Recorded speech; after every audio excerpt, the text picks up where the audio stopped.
सफलता हमेशा उन्हीं को मिलती है जो बार बार लगातार प्रयास करते रहते हैं। मेहनत करने वालों की कभी हार नहीं होती है। मेहनत करने वाला इंसान कभी मुसीबतों से घबराता नहीं है। वह हर परिस्थितियों से उबर करके निकल जाता है।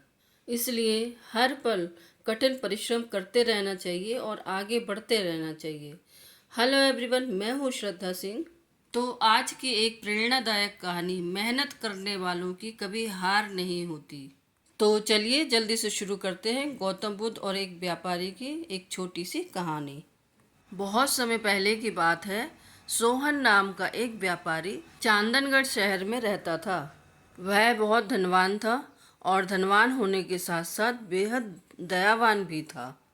वह हर किसी के प्रति दया का भाव रखता था। उसे पता था कि गरीबी क्या होती है। उसने अपना बचपन बड़ी कठिनाइयों के साथ काटा था। सोहन के पिता बचपन में ही गुजर गए थे। सोहन घर का बड़ा बेटा था, तो घर की कमाई की जिम्मेदारी उसके कंधों पर ही आ गई थी। सोहन बहुत ज़्यादा मेहनती था।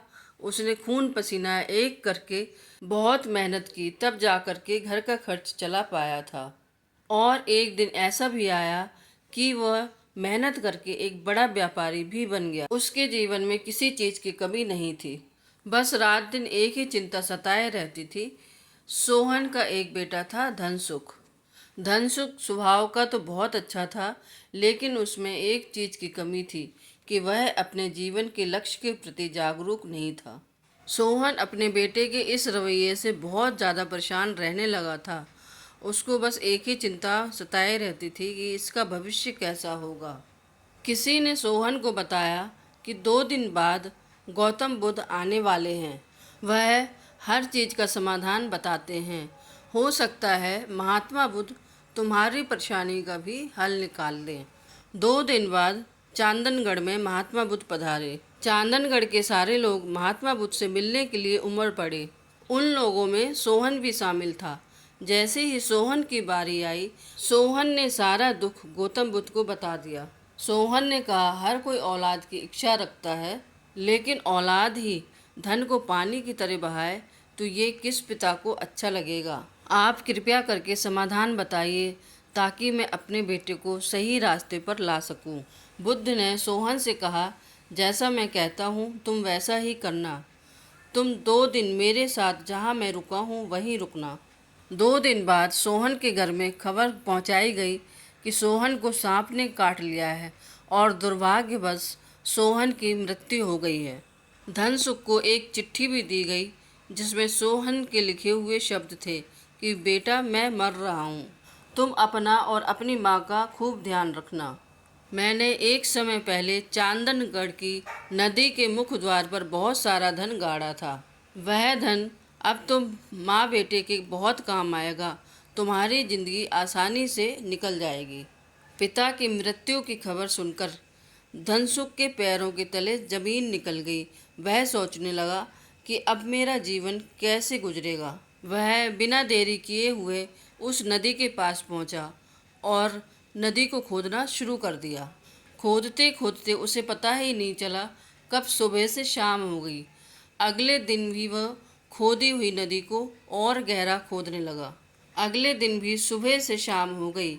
उसके अगले दिन जब वह खुदाई कर रहा था तो महात्मा बुद्ध वहाँ से गुजरे। उन्होंने धनसुख से पूछा, क्या हुआ वत्स, तुम लगातार जमीन क्यों खोदे जा रहे हो? इस प्रश्न पर धनसुख ने सारी कहानी बता दी। फिर महात्मा बुद्ध बोले, 3 दिन होने को आए हैं, क्या तुम्हें वह गड़ा हुआ धन मिला? धनसुख का जवाब नहीं था। फिर गौतम बुद्ध बोले, वह खजाना मेरे पास है। धनसुख को कुछ समझ भी नहीं आया था। तभी वहाँ सोहन प्रकट हो गया। अब तो धनसुख का सिर चकराने लगा। महात्मा बुद्ध बोले, तुम 3 दिन में ही मेहनत करके थक गए और तुम्हारे पिता ने पूरा जीवन मेहनत में ही गुजार दिया। उस मेहनत का फल तुम भोग रहे हो। तुम अपना जीवन सुख से व्यतीत कर रहे हो।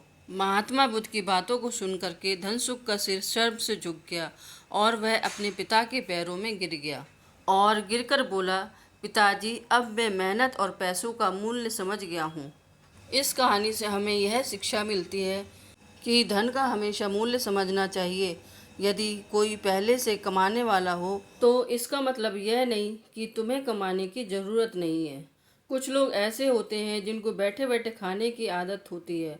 वो सोचते हैं कि पर्याप्त हमारे पास धन है तो कमाने की ज़रूरत नहीं है, और जब बुरा वक्त आता है तब पैसे की कीमत समझ में आती है।